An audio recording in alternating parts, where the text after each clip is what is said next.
Sir माझा एक प्रश्न होता, गायब शब्द कसा तयार झाला व कोणती संधीचं उदाहरण आहे?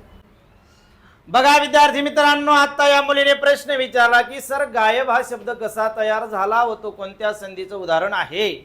लक्षात घ्या बाळांनो, गायब ही संधी आहे आणि गय अधिक अब हा त्या शब्दाचा विग्रह आहे.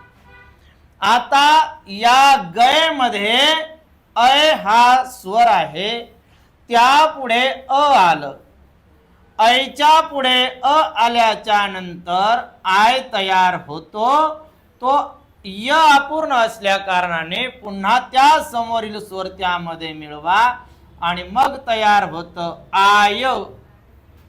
आता या ठिकाणी गय मधलं अय खाली आलं म्हणजे या ठिकाणी ग हे अपूर्ण आहे. मग हा आ ग मध्ये जातो त्याचा तयार होतो गा, हा य आणि इथलं ब तयार झालं गायब. म्हणजे हे स्वर संधीचं उदाहरण आहे. समजलंय?